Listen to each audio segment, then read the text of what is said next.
Coltman. I'm co-facilitating this session with Sula.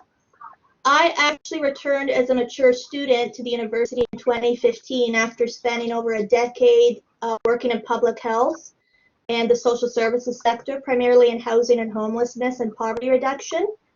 I did my undergrad in the political science department with a law and politics specialization, and I had my first TA-ship back then in 2017, I believe it was, in the philosophy department. That was my minor.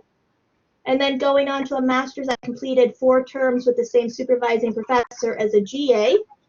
And now I'm starting my second master's degree, so I'll be entering my 5th term as a GA in the sociology department. So I have GA experience, but this is my first time doing an online session, and like the rest of you, I expect, the first time with online education. So this is new for all of us, and we hope this can offer assistance and advice to you to make you feel a little bit better about starting the new year in a way that's totally unfamiliar to all of us. And just to make a note, as I said earlier, Sula has probably just turned on the recording for this session. We're doing that so that it can actually be broadcast again for anyone who wants to access it. And we've also, in the resources folder, put all of our documents and attachments in there. They've been uploaded, save for the PowerPoint, but our PowerPoint will be reloaded up there tomorrow after the session, including our notes for anyone who wants to review everything. We're doing that so people who are going to attend the session tomorrow don't have it in advance. Okay, on that note then, I'm just going to move us on to keep us on time. This is just our agenda for the day. Half of our hour and a half is going to be devoted to the grading assessment topics, and half will be devoted to the feedback topics. I'm going to be covering grading, and Sue is going to be covering feedback. We're going to be co-helping each other facilitate this. And we're going to have specific points for participation and questions and feedback, but please feel free to offer any comments, questions in the chat, or to use your feedback settings that I told you by clicking on the settings, asking us to go slower, noting if you're confused or whatnot as we go through this session, realizing it's entirely online and we're not seeing people by turning off our video. And on that note, I'm turning off my video now, and I expect Sula will as well, so we make sure our internet connectivity keeps connected so that the focus will be on our slide deck, and you don't lose us. So as we go through today, as you can see on the slide, we're going to be discussing what is assessment and why it is important, the types of assessment, what offering authentic assessment includes, specific elements of grading, the GA and TA role in assessments, using rubrics, cheating, and what to do if it's suspected, what effective feedback is and what it looks like, and types of feedback and how to give feedback. In answer to if there's a certificate of proof of attendance, you can get that through your GATacademy link through the history. I'm going to be talking about going into the GATacademy book later on. That'll be one of the places that'll tell you how to guide to find that. All right, Henry? And noting that, I am just going to move on. We have a little poll for you. We kind of wanted to know if you've ever served as a GA or TA before. I realize that being online is probably new for most of you, but we're kind of wondering for those of you how many are returning. So great, Elizabeth's actually answering and covering those links. That's wonderful. Thank you. I'm hoping the poll is actually coming up. Click on the view poll next to the person with the hand up. Let's see. Are people actually getting this? No response, 100. All righty, let's see. I don't see it allowing it to click for me either. Okay, something seems to be going on. Oh, okay, here responses are coming in. Okay, we seem to be about 50-50 at the moment. Oh, okay, yep, we got a pretty good number. All right. Okay, things are starting to work. That's great.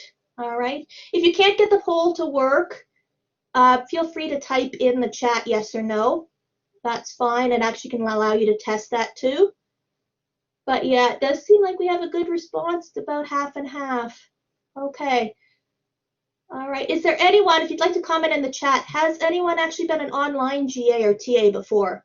I know there's a few courses that are usually done through the intercession period that have been online. No. Okay. Oh, okay. We do have a, okay. All right.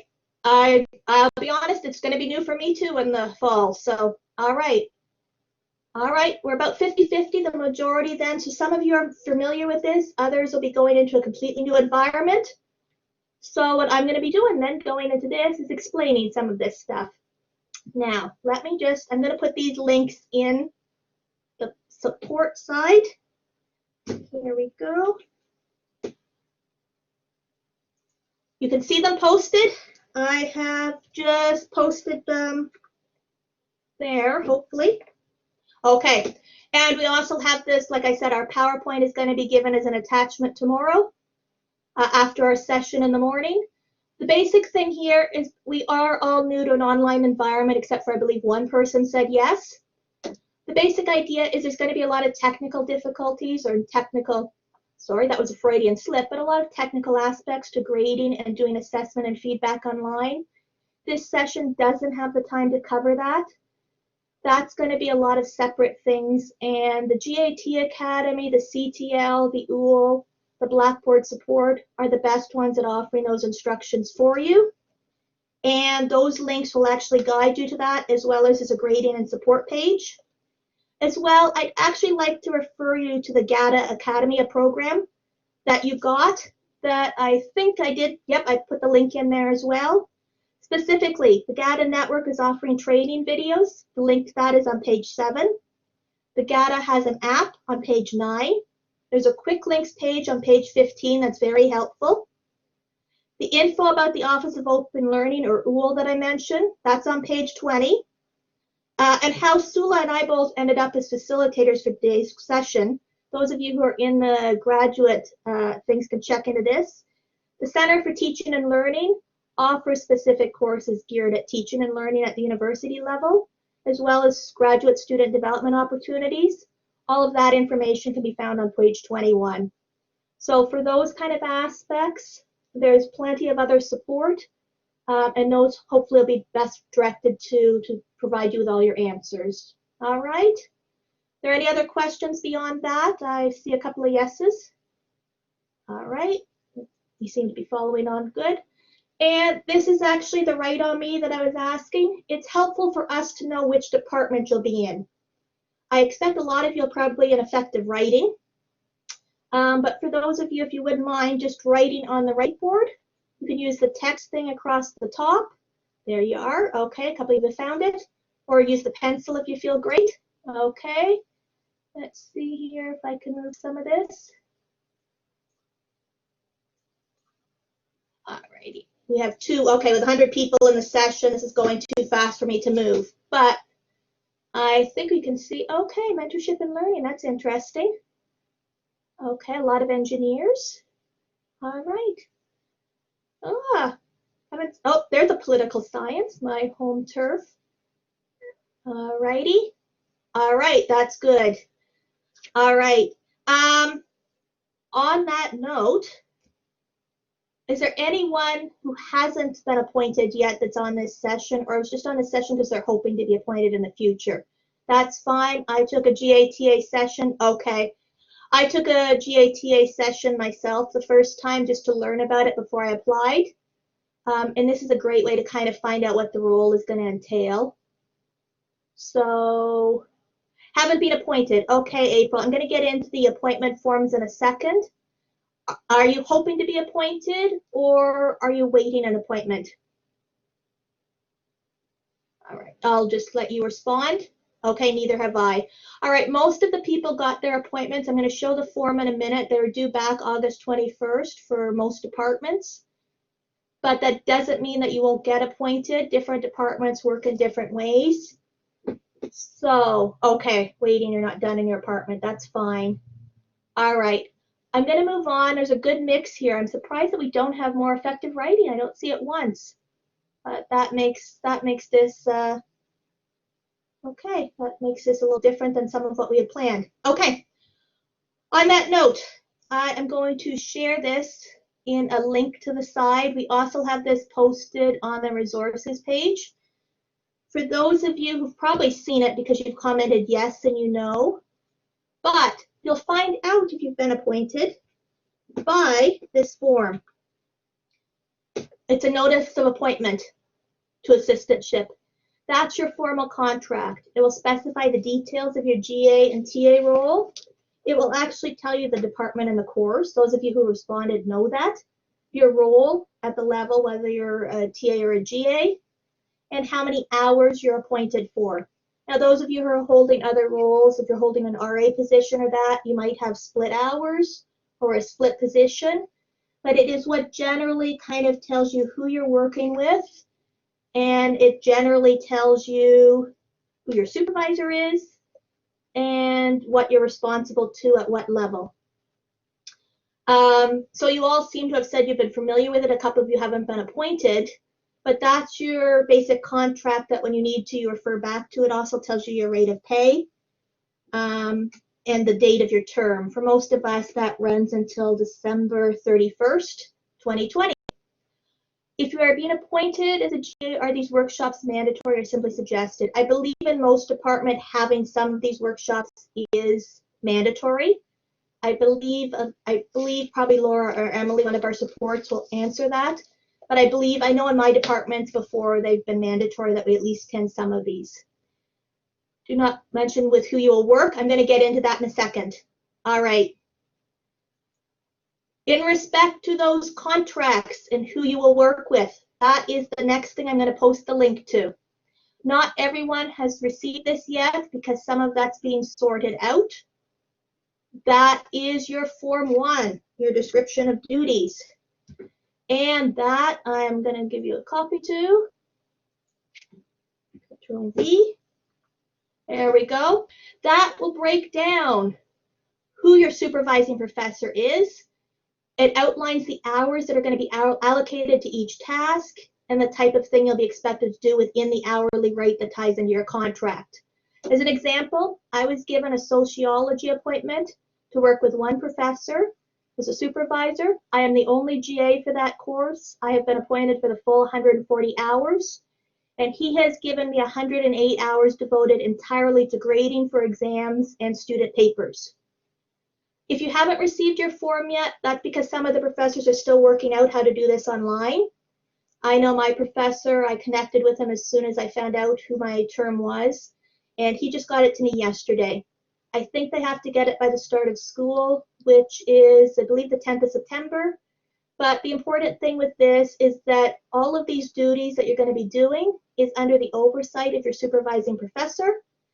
And what you're doing is basically tied into that description. You should be discussing it with them. And there's also a mandatory review built into that, so that if you find, for instance, with online grading, even if you've been a GA or TA before, that it's taking longer, there is an opportunity for you to discuss that with your professor and revise the hours midstream. But at any time that there seems to be issues with what your tasks are, you should always discuss it with your supervising professor, because the idea of this is that we work as supports to them and what they've aligned their courses and designed it as. And they actually kind of set the rules for us within that job description, the formalities of that contract. Does that make sense to those of you online who I don't see any questions being asked other than a couple of those things? Okay, that's good. On that note then, I'm just going to move on to this. When we talk about authentic assessment and why it's important, it's again, we have to kind of keep aware of the fact that as a GA and TA, your role is in supporting your supervising professor's course objectives, and alignment is noted as in their syllabus. So you're not actually kind of defining that, but in your grading, you want to be able to offer help and assistance to students that actually ties in with what the professors kind of put together in their course. So this authentic assessment, these principles, we can actually add this. It comes from the Center for Teaching and Learning. It talks about course alignment when we read it, but the idea is that the course itself will be aligned around these standards in all functions, between how the lectures are taught, how the assignments actually kind of are set up, and how there's opportunities for student participation within that. And within those roles of alignment, by alignment, I mean things actually working together in that practical and meaningful way to support student learning, to support the engagement, to ensure that at the end, what you're learning is relevant to your degree and to the standard of what you're taking within the program you're in. The idea when we're talking about grading and offering feedback is that when you're offering that, you offer something that actually connects with the course. So for GAs and TAs, it's good to actually have a firm understanding of what the syllabus actually says for your course that you're actually assigned to. Have the discussion with the supervising professor about what they want you to actually emphasize within that and within your tasks. And try to, whether it's through grading and offering feedback formally on an assignment, on an exam, on a test, through a lab function, or even during lab hours, or as we're doing now, asking if there's questions, for instance, in the chat. When you're supporting a lecture or supporting in some other way, try to offer and refer to things that'll actually assist within the goals and the objectives of the course and be relevant to helping students improve within the assignment and the course structure. I'm going to get into that a bit more, but does that kind of make sense for everyone within what I'm suggesting? Is there any questions that anyone would like to ask in the chat or would like to ask about that? That makes sense. Okay, that's wonderful. Thank you very much. I am going to move on because there's a couple of other things that, again, are a bit more relevant to the actual grading and assessment function. Now, this slide looks very busy. It is. The point I'm trying to make here and the basic point we're trying to make, as I noted on my GA contract, I have 108 hours out of 140 devoted entirely to grading. Now, for me, my supervising professor has actually identified that right off the bat on that Form 1 as being marking and grading exams and marking and grading a student paper. But just because you're not actually assigned directly like that, a grading function like I was, it is very possible that you'll be doing assessment and grading in other ways. For instance, if you're actually helping with classroom discussions, you're offering feedback. If you're helping support a lecture, as we're doing now, you could be actually supporting within the chat function. You could be actually going over and responding to journal entries. You could be actually looking at portfolios in some of these and assessing them, or assessing actual elements of quizzes. You could be doing it in graded for a mark or not graded, but there are all types of assessments and all tie in within those functions, even though on the formal contract, it might not be labeled as grading. And it's again, the idea is again, supporting your professor and their alignment and what they want to get across the learning in their course. If you don't understand, that's something you maybe could ask them. For instance, it's good for you to know if a student asks you why, for instance, a professor might want to engage in Blackboard discussions, or why they might want to use a Mentimeter or a Kahoot tool or something to actually get participation. Those things are always good to ask, and if you're supporting a professor within those roles, it might be a good idea for you to understand that for if students come to you and want to know the rationale and reasoning behind it. But it's again, the basic idea here is that formally and informally, there are many ways as a GA and TA that you may not even realize it, but that you're offering grading, assessment, and feedback, and both in and out of the classroom setting, often through office hours, often through testing, and many different ways. All right. I don't see any hands raised. This is a quote I like that ties in with the point before. In the idea essentially that authentic assessment when you're offering feedback in any of these ways ties in with the course objectives and supporting your professor's course objectives and outcomes. So that students within your charge as the GA and TA assisting them can reach their highest potential in the course for understanding and learning. So your grading and feedback assessment style should be aimed at helping students to improve their understanding, their ability, and their performance. In that sense, the authentic assessment, when I'm talking about it in a GA and TA contest, tends to focus on contextualized tasks, enabling students to demonstrate their competency in a more authentic setting. So you can actually, it's again, I don't want to kind of get ahead of myself with what Sula's going to be discussing when she's talking about feedback, But I found myself that whole saying, it's better to get flies with honey than vinegar. I find whenever I offer feedback in any way, it's better to start with the positives, in my opinion. Engage the students, find something that actually they're doing well within their context. And then if they need assistance or guidance, offer that as a way of kind of guiding them to improvement. Which takes us on into the next area. Are there any questions? I see people are dropping off for internet connectivity, unfortunately. Ours seems to be strong, but I see we're losing people through being dropped off. They're coming back as number 2 and 3. So can people still hear me fine? Is it a general issue, or are we just losing a few people in a certain area of town? You're still good? Okay. All right. Thanks, everyone. Okay. Tied in with that, I mentioned this before, typical roles of GAs and TAs. Wonderful. I appreciate the feedback. Okay. The typical roles of GAs and TAs in assessment then. You're employed, your actual contract for the reason you're doing this, you're employed by the academic department you're assigned to assist with teaching related duties is the whole gist of this. So I'm not sure if you all know this, but you should know this. Graduate and teaching assistants are unionized and you're governed by a collective agreement through CUPE. Most of you, it's again, you attend an annual orientation workshop as part of that. When someone asked about certification and credit for this, that's part of why you're doing this. It ties in with that being an actual unionized and an actual workplace role. These kind of things like the GATAcademy prepare you for the role of working as a student assistant, as a GA and TA with a professor.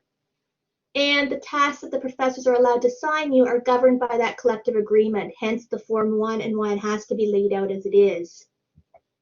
So most of you, I believe actually everyone is in this thing for the GAs and TAs. I believe we all have the same orientation that's coming up on Wednesday, September 9th from 3 to 5. You should have received a link through your department to actually attend that. And for first-time GAs and TAs, I know that itself is mandatory. It's again, you should have received the information from your department, and you'll probably receive it numerous times in other ways. Okay, your orientation is at 10 a.m. All right, maybe it does change. Okay. All right, maybe it's changing by department then, or how they do it. All right, sorry, Dawn. I thought they were all actually being put through for all of them. If that's what you received information of, that's fine. On that note then, if there is multiple sessions, be aware that you have to have one as the learning all of the requirements of the role and all of the contractual requirements, and make sure you're are attending it on the 9th or the 10th. Okay. So it's again, the main thing here is the supervising professor is actually in charge of all of this and oversight for anything.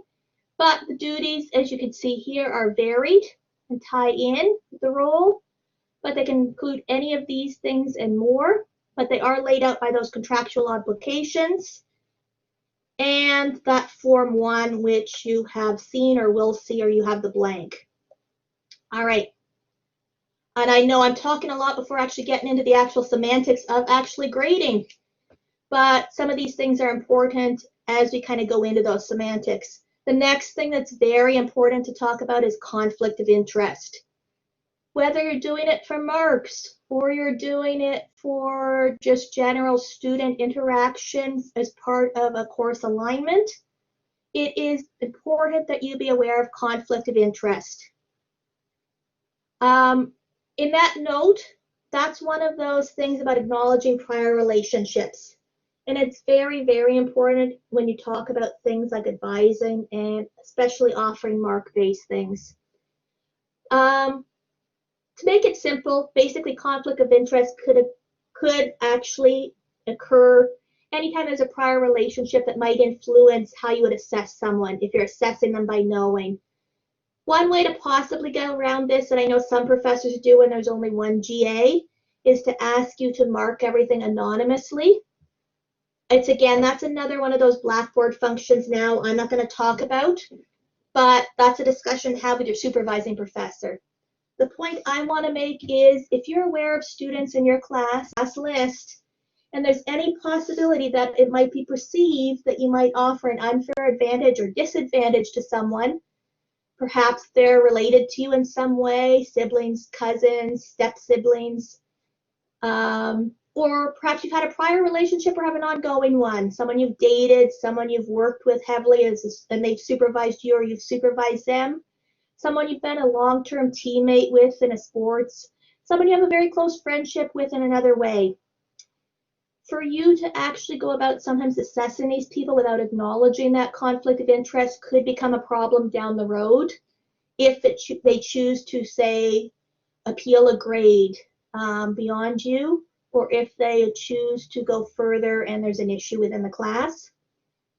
The important thing, I've had to do it myself a couple of times because I have leadership roles outside of the university.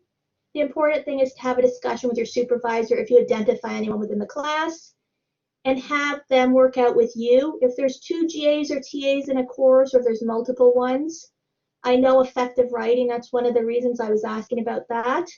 Effective writing tends to actually assign students, if there's a conflict identified, to another GA or TA pool. But it's, again, the important kind of thing is before you get into any of those close relations in your role within the class, you're not the professor, you're not the one with that contractual obligation, you're the GA and TA assigned to assist. Identify it, have a discussion with your supervisor, and work it out with them so that down the road there won't be any problems should anything arise that could be actually perceived by someone else or perceived by the student themselves as having been unfair advantage or disadvantage. All right. Now, this is the nuts and bolts of things. This is, oh, sorry, my cat has decided to join into the discussion here. This is, again, the nuts and bolts. Show cat. He's not getting up. He's just meowing on the floor like a little pest. Yeah. Usually when he hears other voices, he comes up. If he gets up, I'll show him later. All right. This is the nuts and bolts of grading. Now, rubric design. The reason I come up with this, some of you will find when you're assigned to a professor, some of the professors have actually, from the front end, designed their course and designed things working with a graduate assistant or a teaching assistant. So there's no room for any student doubt or any marking doubt from the GA or TA. They have fully figured everything out in advance. Not that there's a good or a bad way of doing things, but it leaves very little question on the student perspective and very little question on your perspective as a GA and TA about what you're going to be doing within your role. I was fortunate enough within my 4 terms as a GA within political science to work with Dr. Milgen. And she used to, my first impression of her as a student was, oh my God, what am I getting myself into? Because she had everything outlined for every assignment from day one. She had every detail on what was going to be a form of assessment, how things were going to be graded. She posted rubrics. For those of you who don't know what they are, I'm going to get into that in a second. And there's no room for assessment. When you got a grade, you knew exactly why. You knew exactly how to get a perfect grade. You knew exactly what a pass-fail was. There was no room in any assignment, in any exam, to possibly misunderstand what was expected. On the other hand, a lot of professors will actually have an exam.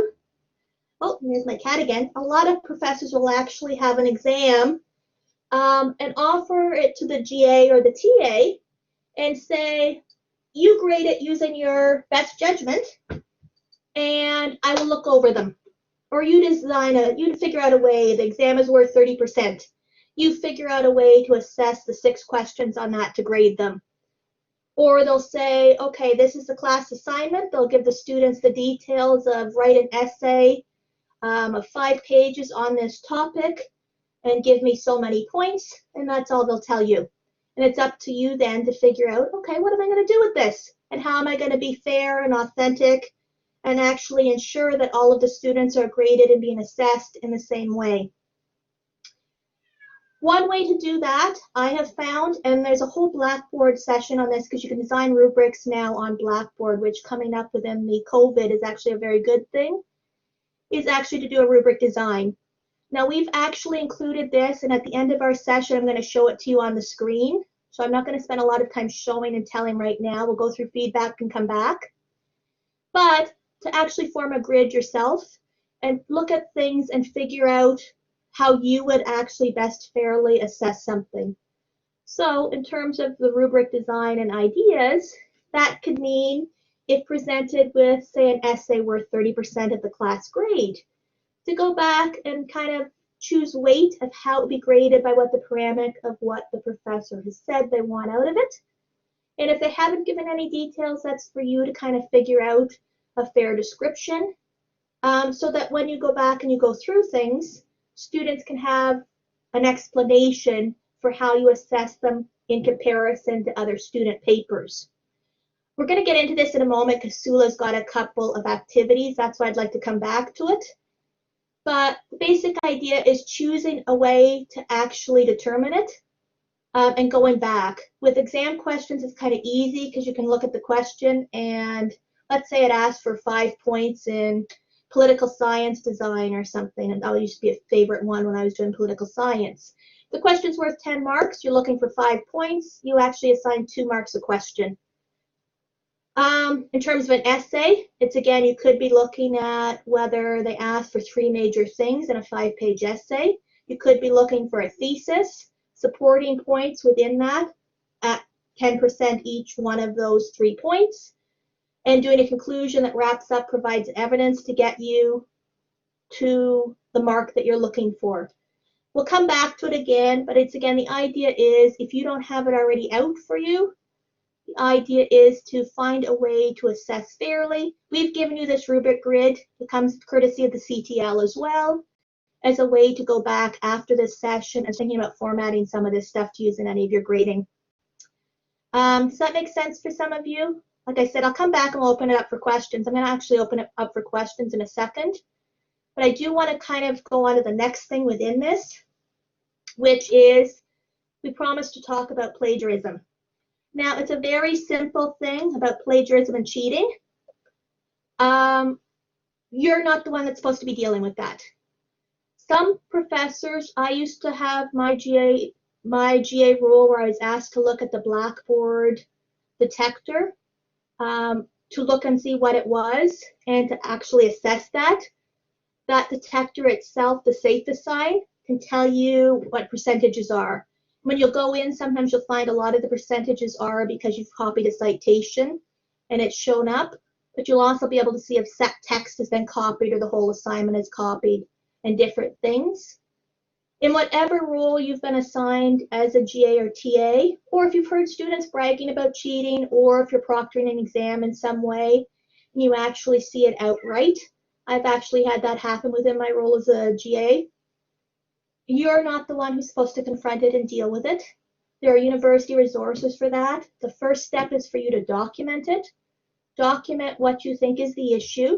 If you're looking online within the plagiarism detector and assigning essays, discussions, whatever, and you see what looks like a safe assigned catch of plagiarism and cheating, you document the student name, you document the element of what you're looking at and assessing that makes you think that, and you have the discussion and show that to your supervisor so that they can follow up and they can determine what they want to do as next steps. All right, on that note, I'm going to open it up now. We've got a couple of minutes. If anyone would like to ask questions in the chat about anything I've commented on, or if you'd like to put up your hand and open your mic or your video. My cat is still on the floor, so I'm sorry I can't get him to show the person who asked, but he does jump up. I'll put on my video cam again to show. All right. I don't see hands. Is there anyone with any questions that would like to ask going on that, or do you want to get into activities with Sula? All right. Well, do you feel, oh, okay. Sahara. Hi, Sahara. Sorry, I just saw you. Did you want to ask a question, or are you? You can actually unmute yourself if you do want to. Okay, Sahara, you can go in and unmute yourself if you'd like with the mic. The mic is on the second from the left at the bottom panel. Feel free to go in and unmute the mic and ask your question. Okay, did we lose you? With the exams being open book. Okay, is that with respect to cheating, or is that with respect to how can we prove cheating? It's not really for you to prove it. It's again a basic suspicion. In some cases, what people have done is they brought in answers from past open book exams. I've known it to happen actually. As a student, I've seen it happen in other classes. Not as a GA, but that's again, it's something in your role as a GA or a TA. Remember, you're there to support a course. So if you suspect it's happening with an open book, where they're literally, in the case I know of the student who was doing it, the rumor that we kind of knew within the class was they brought in a sibling's paper. It's not for you to comment on, but what you can do is you can quietly go to a supervising professor and say, I suspect that something might not be up. They seem to have extra papers within that book that they're reading as they're copying. It's got someone else's name on it, for instance. You do it quietly, you do it out of the way so that other students aren't able to hear you. Now that's in a classroom setting on COVID. If it's open book online, it's a suspicion, and it's why you have that suspicion. Is it perhaps because open book was still posted through SafeAssign and it is showing up highlighted on SafeAssign? It's lighting up like a Christmas tree, that all the sections, the text is the same. That's more likely given our COVID situation at the moment. How would you look over the internet? That's a whole separate thing through those resources I gave you. But the SafeAssign program itself in Blackboard, when you submit assignment online, some of you might be familiar with it. There's a SafeAssign function that actually you can go in and check. It's the plagiarism detector. So in open book exams, if someone's cheated using that example, you might get it showing up, highlighting everywhere, including the text beyond the citations. What I've done in the past when I've seen evidence of cheating, and I have found it in actual assignments, I have told my supervising professor, out of these 100 students, these 3 students are showing up with SafeAssign marks of, say, 70%, 90%, and 100%. Something's amiss. And you tell the professor what assignment, what student, what the student number is, and they investigate it. Now, in the cases when I've kind of reported it as a GA, a couple of times it's been that the student has submitted the assignment twice, and the function wasn't upgraded in Blackboard. It wasn't evidence of cheating. The professor just had to go on and verify that. And a couple of times it's been outright cheating, where they've copied someone's paper or bought a paper online. So it's not for you to know. Some professors will tell you what happened. Other ones won't. In my case, I was told what the outcome was. It's not necessarily for you to know. It's for you to actually tell your suspicions, tell why you think it, and let your supervisor deal with it, because they're the ones that are in charge of the final grading assessment outcome for the students in their class. All right. There is special software. Okay, yeah, some of them do. Thanks, Sula. On that note, Sula, actually, this is about the change point. How about we hand it over to Sula, everyone, and go to her slide. Is that okay? Okay. Thank you. And you take it away, Sula. Thanks, Linda. So yeah, obviously once a student submits an assignment and it's graded, it's a great opportunity for you to give feedback if that's your role. So grading and feedback go hand in hand, and so you'll see that. So what we're going to be covering today is what is feedback, why is it important. We'll go over the types of feedback and what are some strategies to give effective feedback, or what is effective feedback. So some of you will have, Linda mentioned, various roles in supporting your professor. So again, I'll just reiterate, it is good to have a conversation with your instructor before you are asked to grade something, and ensure that you understand the learning objectives, the learning outcomes of the assessment that you're going to be grading. You understand the syllabus and what your role, what you want, the professor wants you to do. So even if you don't have a formal role in marking, you may have office hours. So if you have virtual office hours, students may be asking you specifically about assignments. If you don't know the answer, you're not expected to know everything. It's okay to say, I'm not sure, I'll get back to you. Or you can encourage students to you can encourage them to talk to the professor. So professors sometimes to the students can be a little intimidating, but that extra little push could actually help them to approach the professor. So let me move on to what is feedback. So feedback can be many different things, but we're going to look at the educational context, and based on a researcher, Sadler, from 1989, his research there, he defined feedback as information provided to the learner to reduce the gap between performance and a desired goal. So what is the desired goal? Well, it's the learning outcome. And the current performance is, what do we want the student to be able to do? So usually it'll be the assignment or the assessment that will reflect what we want the students to do. And we want the smallest gap to be as small as possible between the desired goal and the performance. So it can become one.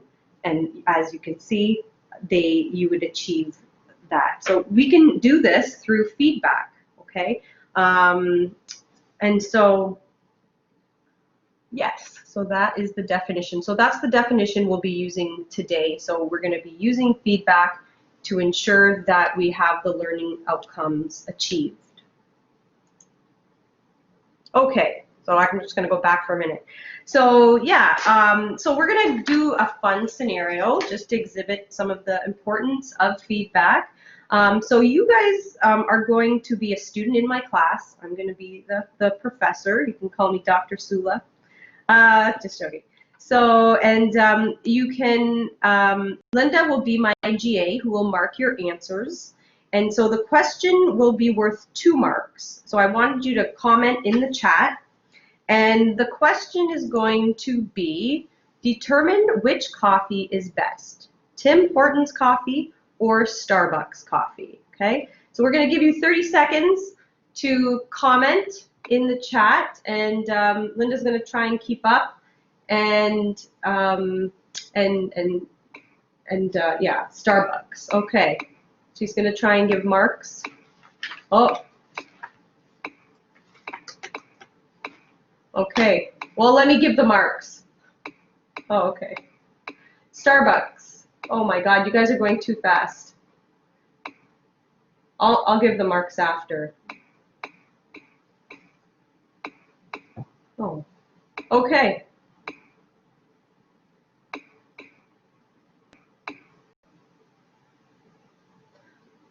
Okay. All right, awesome. Okay, so I'm going to ask you to pause now for a second, and I'm going to look at Alexandria's answer. Okay, good. Okay, so I'm going to go to the top first, and I'll say Erica, 1 point. Giacqui, 1 point. Melissa, 1 point. Noah, 1 point. Okay, April, 2 points. Andrew, 1. Sam, 1. Alexandria, 2. Dale, 2. All right. Well, me and Linda are on the same page. That's good.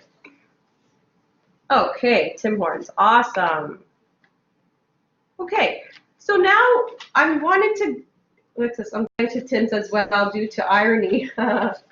Okay, so what I want to ask you now, and you can comment in the chat, so what questions came to mind when you saw this question, when I posted it up? Did anyone have any thoughts or questions, anything that came to mind?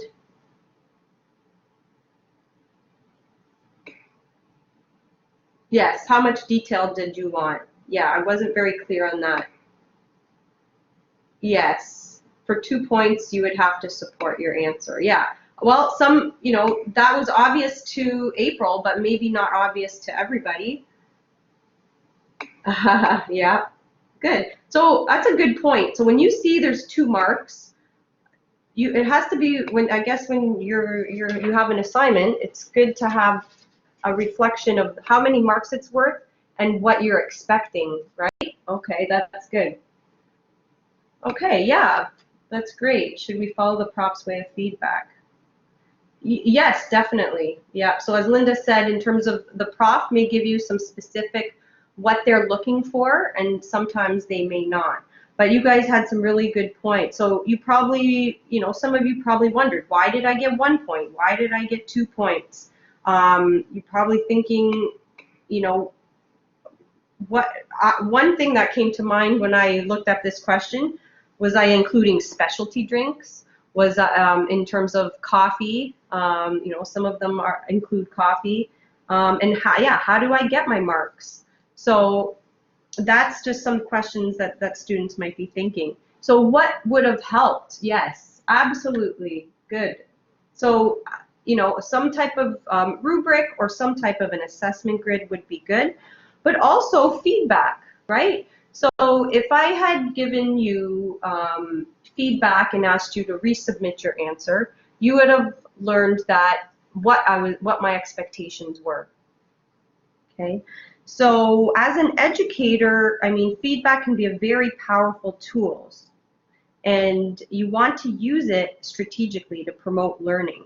So the purpose of this activity was to kind of show you how someone would feel with ambiguous grading and ambiguous feedback. Okay, so just giving a mark of 1, why did this person get 1 and why did I only get 2, or 1 and this person got 2, right? Okay. So thanks for your participation. That's awesome. Oh, I didn't even need to use my slides there. Okay, so students want to know, yeah, so before the assignment, they want to know the criteria and the grading scheme. How will I be marked for this? What is the criteria? And then after the assignment, they want to know, how did I get this mark? How was it derived? What specifically got me this mark? Okay, especially in essays. But also, why improve?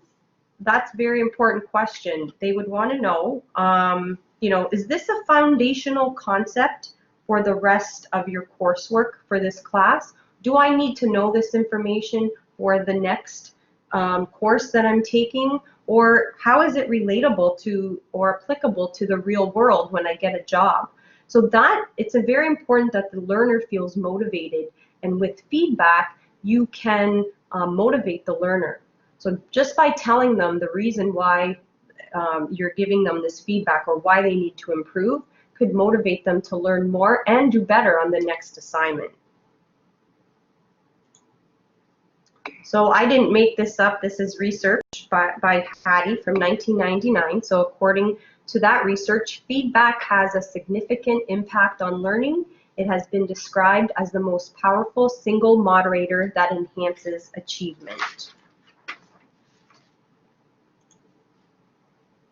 Okay, so this just reiterates with different research. Students need to understand why they received their mark, what they did right, what they could have to improve, and how. And if you provide them with a path, they will be more motivated to learn and improve. And another thing you want them, the last point, help them to evaluate their own learning. If a student comes to you on your office hours and it is your role to give them feedback, and they want to know, why didn't I get an A on this, or why did I get this mark? You don't always have to give them all the answers. You can ask them key questions to help them evaluate their own learning. Okay, so we'll learn some steps that you could use in the following slides to help with them. And that way, they're taking that knowledge and that process and applying that to the next course, and they can start evaluating their own learning. Okay, so what is effective feedback? You want to make sure, oh, I cannot see your screen. Huh, are you seeing main PowerPoint screen? Okay. Okay, hopefully, okay, I can still see it. Okay, good. Okay, do professors analyze marks across multiple GAs to ensure consistency in marking and students in a big class? Yeah, that's a great question. So the rubric does help with that. And so professor does provide that. It's still a good idea to probably meet with the other GAs to ensure there is consistency and that the rubric is clear. So there is a fair grading amongst all of the GAs. So, okay, great. You can see my screen. Thank you for that. So you want to make sure it's appropriate. So it's relatable to any feedback you give to the learning outcomes. So you're looking at those. You want to make sure it's prompt and timely. So that's very important. For example, if there's 3 essays due, and they're each worth 33.33% for 100%. If you or the professor gives feedback in a timely fashion for the first essay, they receive it back, and then they can use that feedback for the second essay to improve, then that is effective, it's timely, it's prompt. If the student doesn't receive the feedback, they could be making the exact same mistakes on the second essay. So that's why it's important to do that. Okay. And yeah, sometimes we have to review the assignment and go over it with the student to make sure, like, first of all, do you understand the assignment and what we were looking for? So that's important to reiterate. And then, like Linda talked about, this alignment between the assessment criteria, the assignment, and the learning outcomes. Also, effective feedback. You want to make sure you have both negative and positive comments. I'm sure many of you have heard of the sandwich effect. So you give a positive comment, then you give the criticism, and then you give another positive comment. So that just helps with keeping people motivated. And turning all criticisms into positive suggestions. So I always think about it like, if my friend bought a jacket I didn't, something I wouldn't wear, I don't love it, I wouldn't be like, hey, I don't like that jacket. I might say something like, hey, that's not your style, but, I mean, that's not my style, but I think it's great on you, and maybe black would be even better. So you want to give some more positive suggestions for next time. That you hate that color, it doesn't look good on her. You don't say that. You say, or him, you say, hey, this color looks great. So they know what to do for next time. They know that they should take these steps for next time. Then using informal and conversational language. Yeah, I mean, you guys are in engineering and math and all the biology. If they don't understand the terminology that you're using, then any feedback that you use is really useless. So you have to make sure that you're using kind of informal conversational language, and you're having that conversation, making sure you're getting feedback from them to understand, and that they're understanding what you're saying. Suggest specific ways to improve the assignment. Yeah, I mean, you want to give some specific ways that they can improve for the next one, and then focus on more important concerns. So if you're in business and you submit a report, you want to focus on some of the maybe, I don't know, the concepts or the theories that you're looking for. You don't want to say, okay, well, you have all these grammatical errors and that's that. So it's important to, yes, you can mention those, but what is the focus of the learning that you want to provide feedback with? Okay. The other thing I wanted to mention, it's important that students actively engage with feedback, so it's kind of 2 ways. So like I think I mentioned earlier, they have to understand the feedback for it to be meaningful. Okay, so we're going to do another. After going through all that, tell me what you guys think. Is it effective feedback? So this time you can just raise your hand. So a student hands in the paper, and the the TA says your grammar needs work. Is that effective feedback? So if you think no, it's not, okay, no, it's not, put up your hand.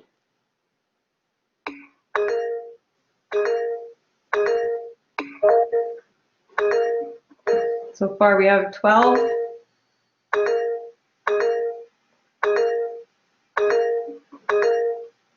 Okay. So, I mean, why? Why isn't it effective? Well, one thing is, this would be a great opportunity to turn criticism into a positive suggestion. So pointing out a few areas that, that they can improve, and then giving them some next steps, letting them know about the different services that can help them with grammar. So they're giving them steps to improve. Okay, next one. Great job. Is that effective feedback? So, not specific. Yes. True. Yes, kind of. Okay. Okay, so some of you are saying yes, some of you are saying no. Okay, so this great job is, you're kind of giving more of an evaluative statement. And I mean, it's good to let them know when they're on the right track. But how are you on that right track? What part of it is, of your essay or of that math question, was correct? So you want to be sure that you're positive, but with some more feedback that they can use, and so they understand why it's important, why they got the marks they did, why is it a great job. Okay, good. Okay, raise your hand if you think this is effective feedback. You missed several points. Please refer back to the assignment requirements.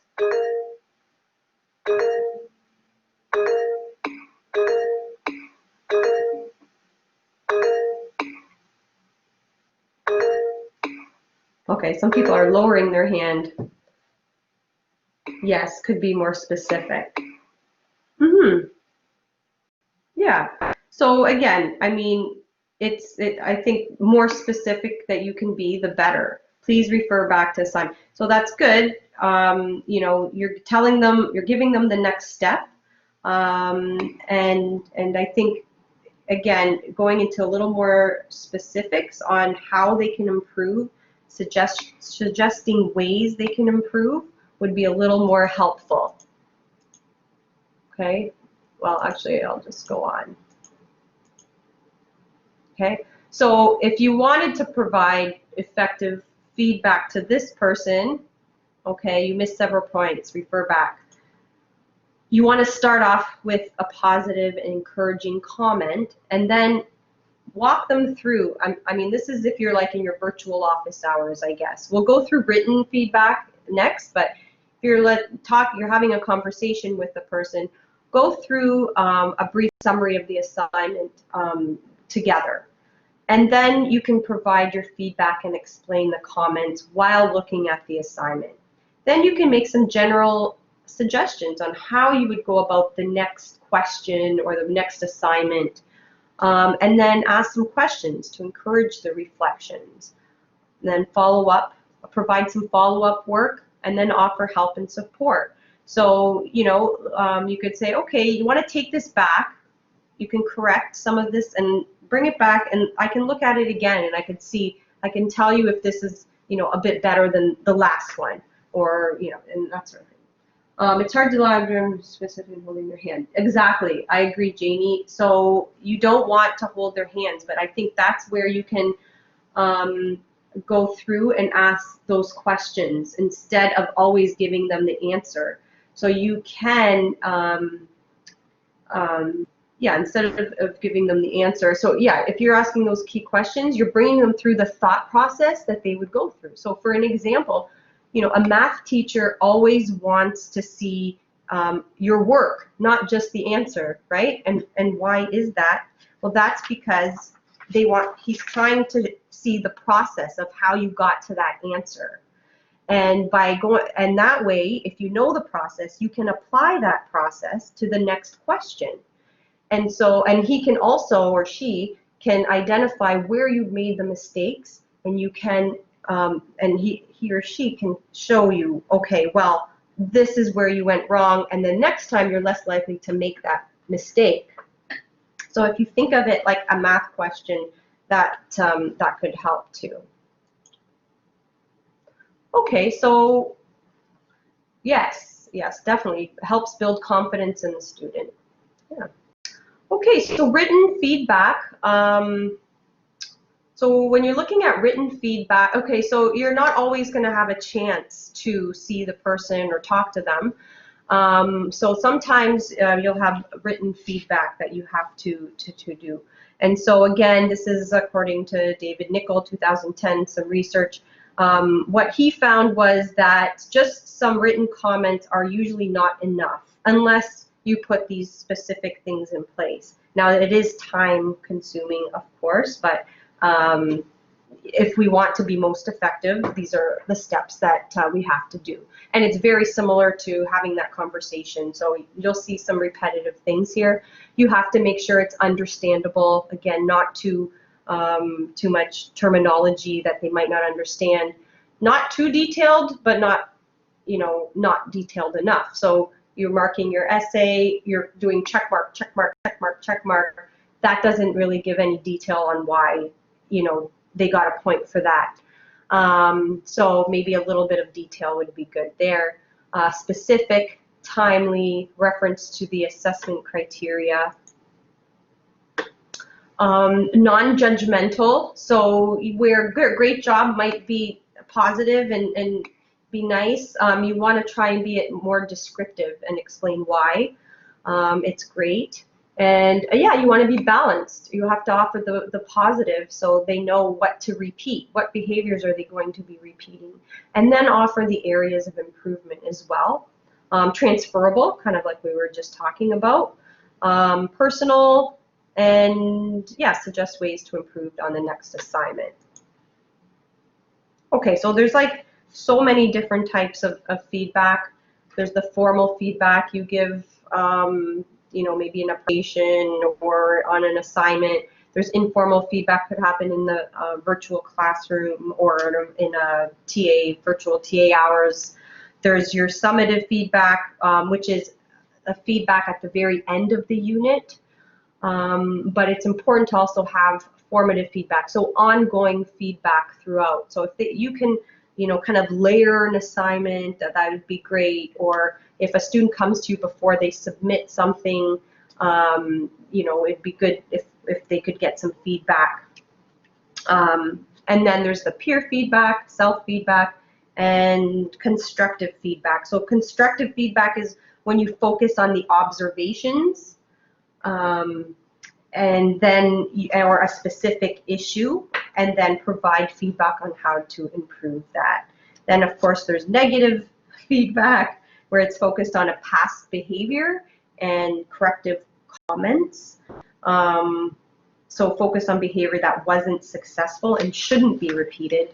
And then the positive one, where you are kind of affirming comments about past behavior. So it focuses on behavior that was successful and should be continued. Okay. Okay, so I see Linda's commented, if I offer to share research. Oh, okay, yes. So I was going to get that, get to that. Great points. So okay. So what I was looking at is saving time. So yeah, this could be definitely time consuming. But one thing you could get around that is giving group feedback. So Linda, we were discussing, what we're going to be talking about here, and she gave an example. Sometimes a student will come during her office hours and she'll be giving them some great feedback, thinking, okay, I could give this to everybody. This could help everybody. And so, with the permission of the instructor and the student, you can give group feedback, right? And I think it would be beneficial to everybody to hear, because a lot of times people make the same mistakes, right? Then taking advantage of technology. So, if there is a quiz, let's say that, you can build quizzes on Blackboard, there is an option to provide automatic feedback. So if the student picks the wrong answer, you can program it to give feedback and saying, okay, this is the wrong answer, and this is why it's the wrong answer. and so that you can use technology that way. And then harnessing student energy. So the more active students are in their own learning and engaged, the deeper and the more significant that learning will be. So again, talking about self-evaluation and helping them to learn the process of evaluating their own work so they can apply that to the next project or assignment.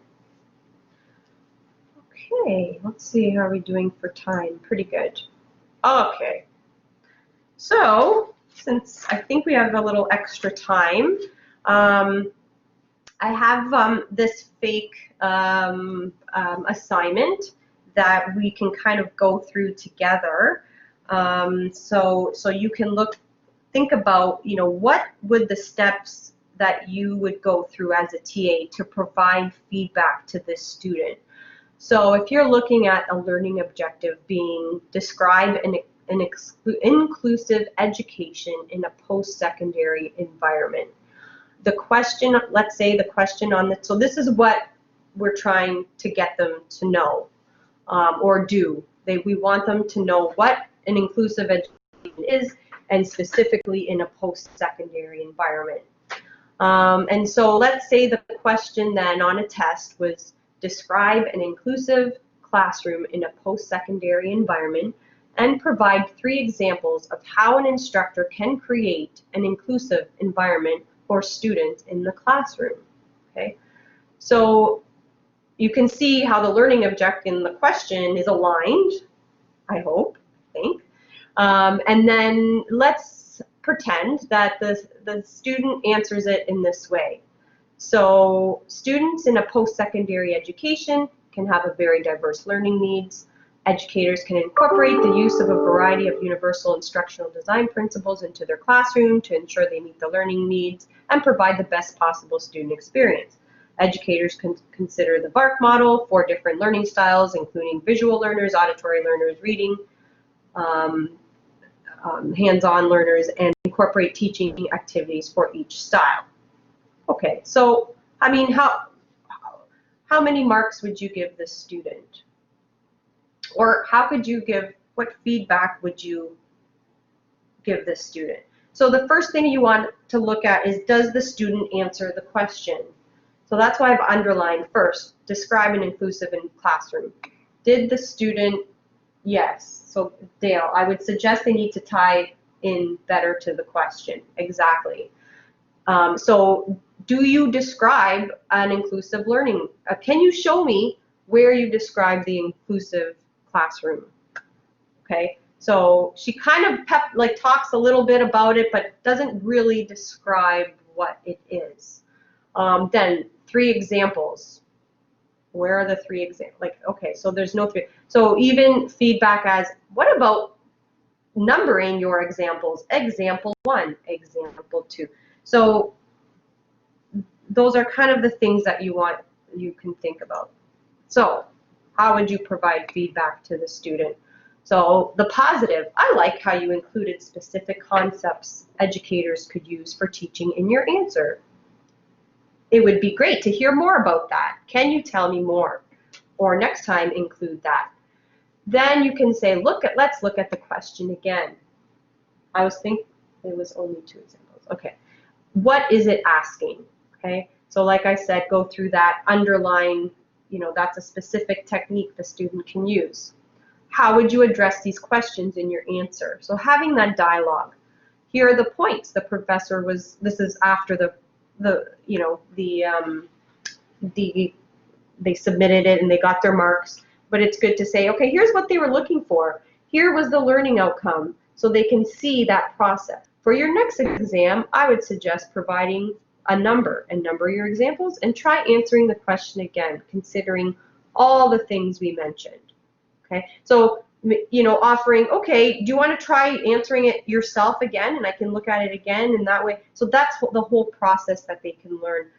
You're kind of teaching them for next time, this is what you can do. Okay, so just a summary. So the purpose of grading and feedback enhances learning and achievement. Grading should be fair, reflective of the criteria and learning outcomes achieved. And to be most effective, it should include feedback.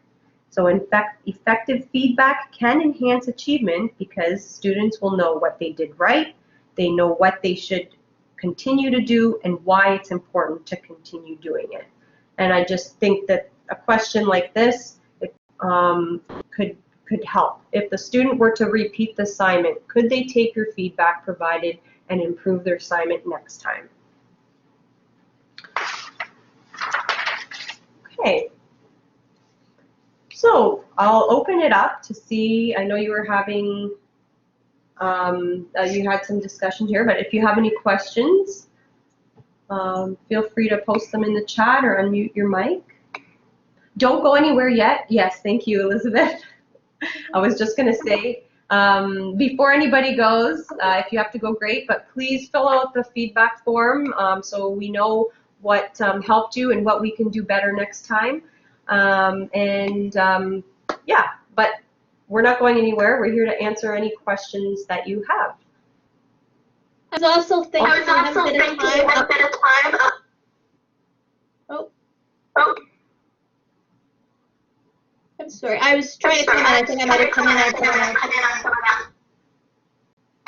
Oh, it's me. Okay. There's feedback on my mic. I'm sorry about that. All right.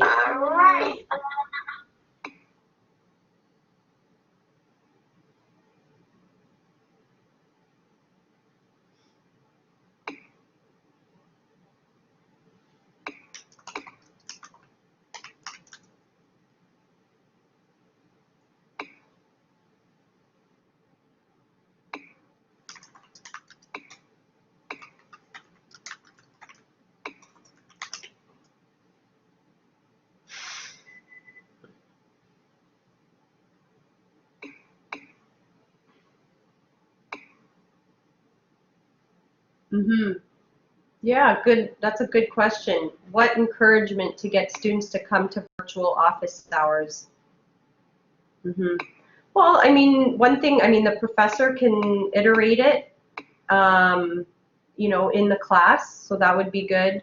And if there's specific topics you could help the student, like what are the purpose of office hours? I think that's important to iterate to the class. Are you going to be helping them with their homework? Are you going to be going over certain questions? You're just there to help. If you leave it open that way, too open, students might not come, but if you have a specific purpose, that might motivate them to attend. Linda, do you have any suggestions for that?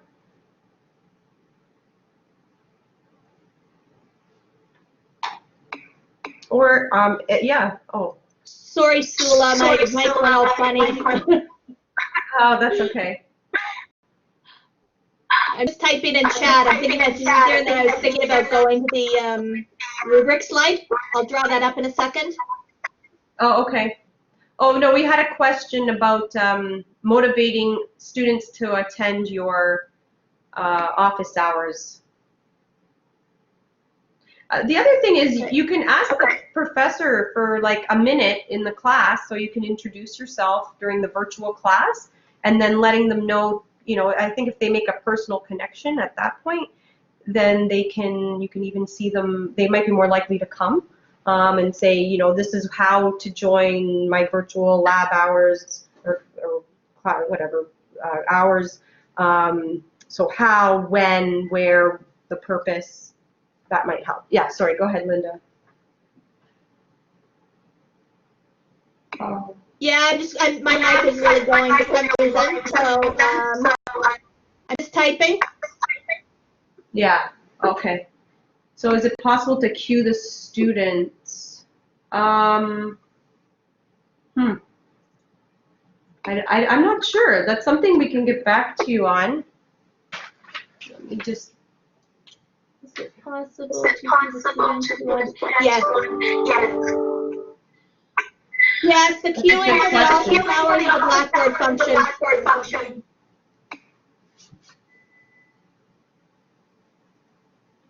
I mean, you could ask them to set up a special time too with you. Yeah, even an email, that's true. Even an email to the students could help. You don't have to really be in and on the class. An introductory email.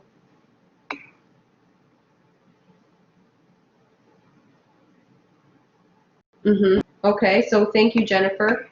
In the Blackboard tutorial, it says it was by having the students say hi, and then you can see who comes first, second. Yeah, but then does everyone hear what you say? Like, I don't know if everyone wants to hear. Yeah. Oh yeah, breakout rooms. That's a good point. Yes, thanks, Samantha. You can use breakout rooms. That's probably the best way. Oh, separate room. Okay, nice.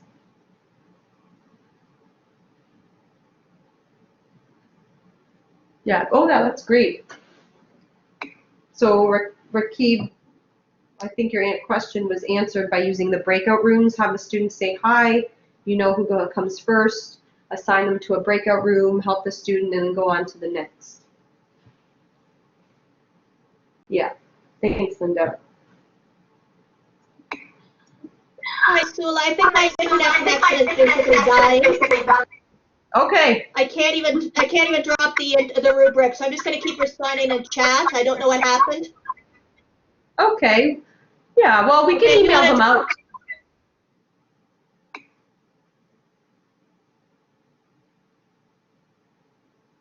Oh. No, I think I can. Okay, I can try muting. I don't know if I don't think it could be that, but I'll try muting if you want to talk, Linda.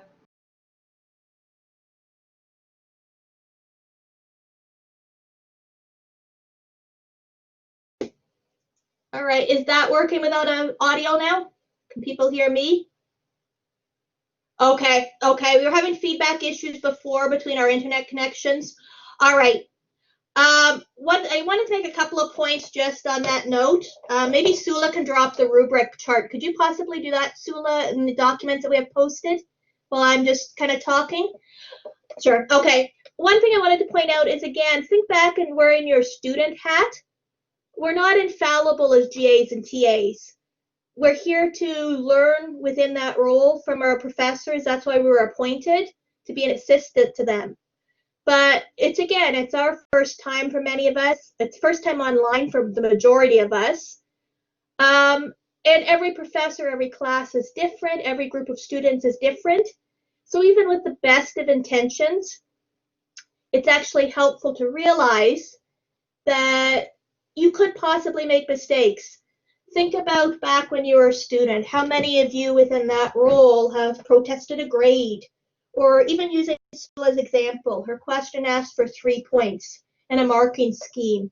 Even when a question is worded and there's a marking grid and you try to assess something and you're doing it fairly and equitably, sometimes you can miss a point. Sometimes the way a student has actually answered a question, you could read it as one answer as opposed to marking it for 2.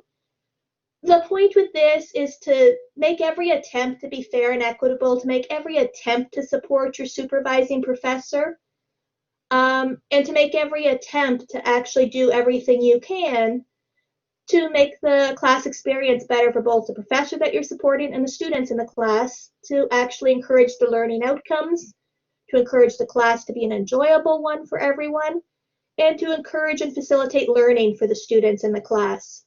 That's your role. I've had students come to me before questioning a grade and feedback when I've been following a rubric. That professor who I said who actually outlined everything from start to finish, and made it very easy for me to follow as a grading scheme and for students to understand how they'd be graded equitably. It happens. Sometimes when you're reading, especially online, if you're looking online now that it's an online environment, marking a paper essay with a long essay paper or marking a paper exam, in a lot of ways, if the writing is readable and legible, it's easier.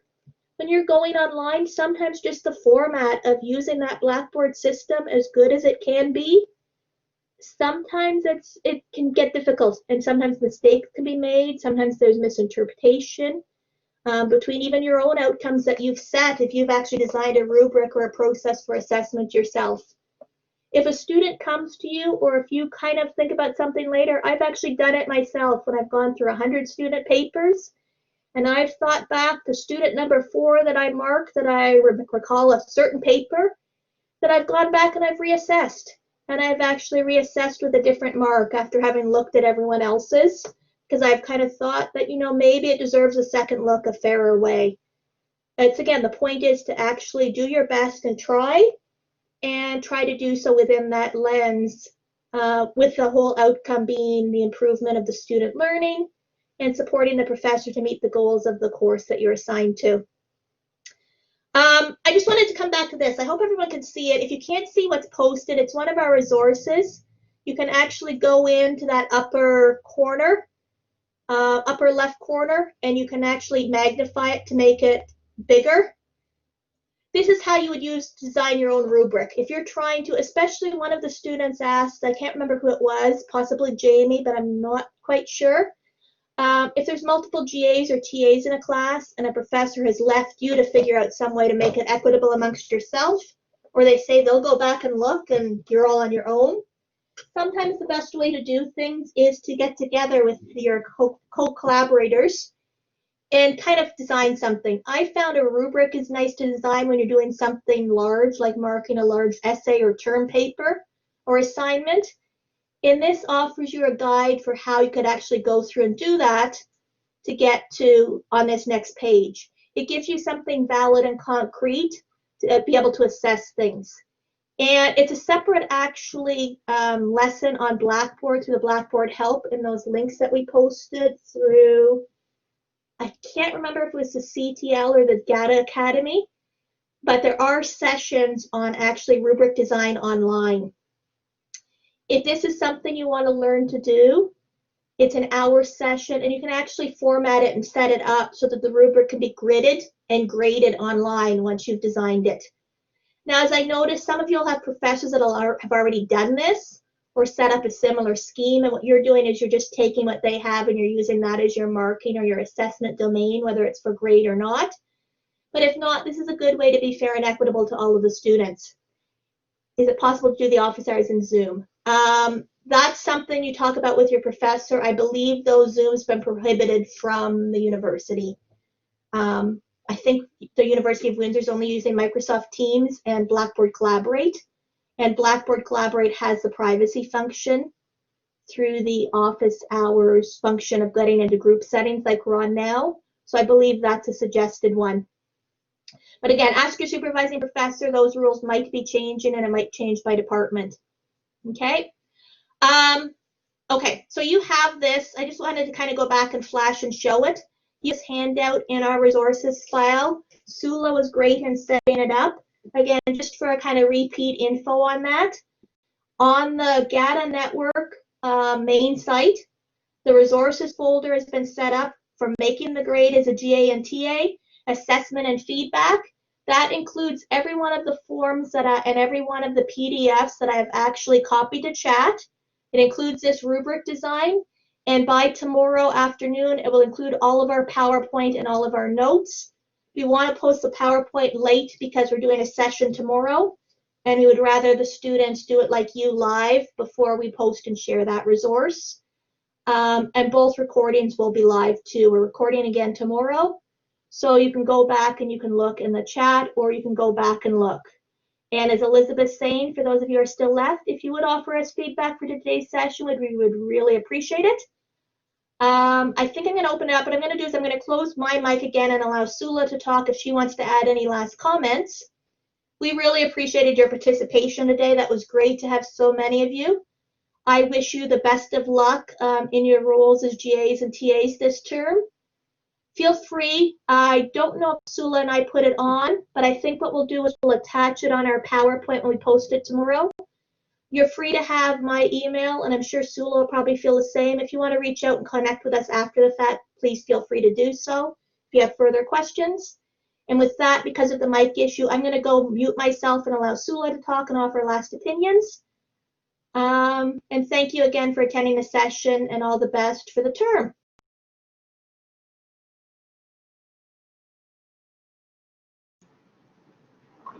Yes, I just wanted to say good luck to everyone as well. And I thought it would be funny to say, use your feedback strategies we talked about today to fill out our session evaluation. And yeah, I'll just send, this is my email. If you have any questions, I'll just post it in the chat. If you have, yeah, feel free to email me. And all the best, everybody. Good luck in your positions.